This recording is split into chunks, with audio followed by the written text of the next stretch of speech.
রাহুল, গাড়ি বার করো। খাবার খাচ্ছিলাম ম্যাডাম, আসলে সকাল থেকে কিচ্ছু খাইনি তাই।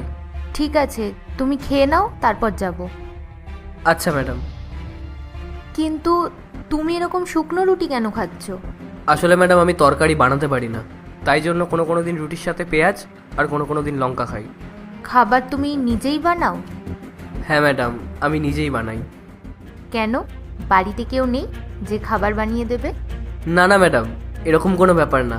আমার বাড়িতে মা আর 2 বোন আছে। আরে, তাহলে তোমার জন্য খাবার কেন বানায় না? আসলে ম্যাডাম ওনারা গ্রামে থাকে আর আমি এই কাজের জন্য শহরে থাকি। আসলে আমার বাবা নেই তো, আর সমস্ত খরচা আমাকেই চালাতে হয়। মা আর 2 বোনের দায়িত্ব আমার উপরেই। তাদের পড়াশোনা, তাদের বিয়ে, সমস্ত কিছুই আমাকে দেখতে হয়। তাই জন্যই আমি এখানে। আরে কোনো ব্যাপার না, তুমি বসো, আমি তোমার জন্য তরকারি নিয়ে আসছি। না না ম্যাডাম, আপনি আমার জন্য কেন কষ্ট করতে যাবেন? আমি এই খাবারেই অভ্যস্ত হয়ে গেছি। আমি অনেক দিন ধরেই এই খাবার খাই। আপনি আমার জন্য চিন্তা করবেন না।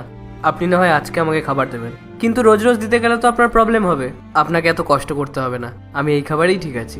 রাহুল, তুমি যদি আমাকে বলতে যে তোমার কেউ এখানে থাকে না, তাহলে আমি প্রতিদিন তোমার জন্য খাবার বানাতাম।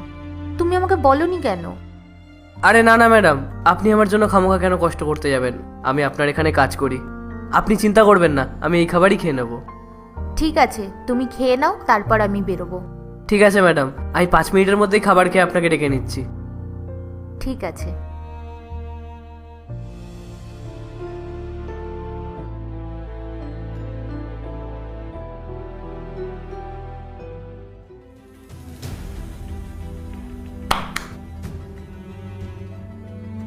চলো, খাওয়া তো হয়ে গেল, এবার তাড়াতাড়ি যাই, নাহলে ম্যাডামের লেট হয়ে যাবে।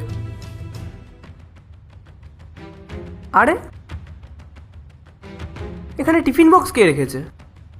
আশেপাশেও তো কাউকে দেখছি না।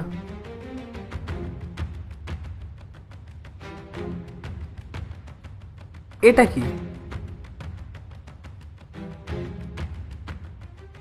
রাহুল, আমি তোমার ম্যাডাম, আর আজ থেকে প্রতিদিন এই খাবার আমি তোমাকে দেব, আর তুমি এই খাবারের জন্য মানা করো না।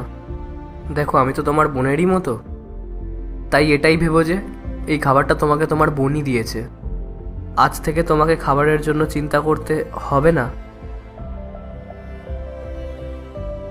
আমি তো ভাবতাম বড় লোকেদের মন নেই, কিন্তু ম্যাডাম আজকে আমাকে ভুল প্রমাণিত করে দিল। উনি আমার মতন একটা গরিবের জন্য এতটা ভাবলো।